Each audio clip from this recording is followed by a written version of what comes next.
Hello. Nandiyan ka ba kayo? Nagkamali akong tingin sa relo kaya hindi ako nakabalik agad kanina.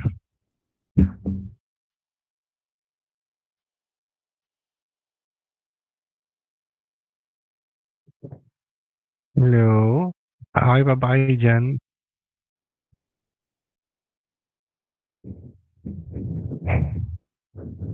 Okay, sige. Tapusin na lang natin to. Ito na lang.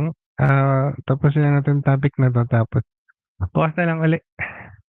Anyway, uh, rolling bodies in pure contact. Ito yung topic natin bago mag-gear. Ang gears dito nagmula. Kung ano yung principle ng gear, base lang to dito sa rolling bodies. Pero hindi man ibig sabihin na wala na 'to. Meron pa ring rolling bodies na ginagamit hanggang ngayon. Pag sinabi kasi nating rolling bodies, ito yung umiikot na parts ng machine na nagta-transmit ng rotation motion. So, parang gears din nga. Kasi ito naman nga yung pinagsimula ng gears. Pero walang ngipin. So, pagka merong tayong rolling bodies in pure contact, nag-rotate, tapos ah puwedeng magkaiba yung size, magkaiba yung itsura, magkaiba yung profile niya, puwedeng gano'n. Then, ito yung pinakasimpleng example na rolling bodies in pure contact, meron tayong dalawang cylinder na umiikot. At yung distance nilang center ng sa bawat isa, itong C, yung radius nung isa at saka yung radius ng isa. So, kung ano yung radius nila 'pag pinag-add, yun yung tinatawag nating center distance. Magkaiba sila ng distance sa isa't isa. Then, yung kanyang bilis ng ikot, yung kanyang N is pwedeng i-represent ng N. So, ang relationship niya is kung meron tayong dalawang rotating cylinder, N over N1 is equal to R1 over R. Yan. Pwedeng ganyan ang kanilang tinatawag nating relationship. So, meron tayong contacts, meron tayong tinatawag na external tsaka internal contact. Itong dito, external to. Ito ang internal contact. Meron siyang uh, rolling cylinder na nasa loob nung isa pang rolling cylinder. Kaya internal contact yung tawag dito.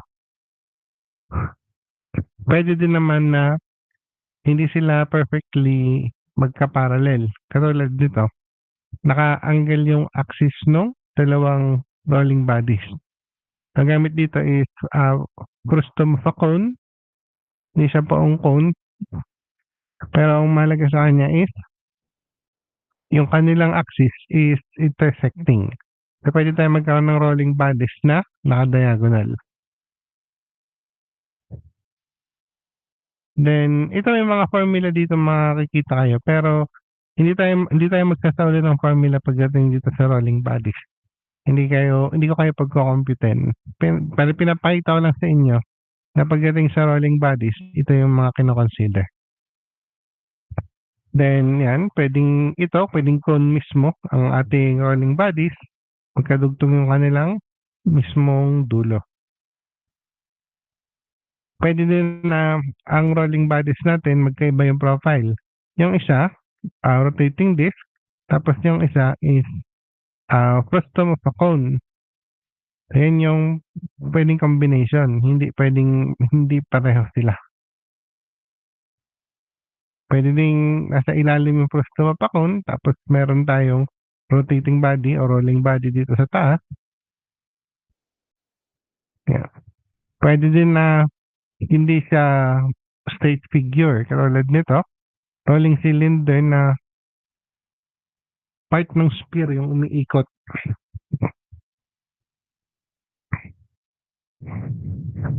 Ito yung isa pa application niya. Meron tayong roller na umiikot na B and ang kapartner niya is A. So, pwedeng ganyan yung setup. Again, lahat yung principle nito is yung pagta-transfer ng rotating motion.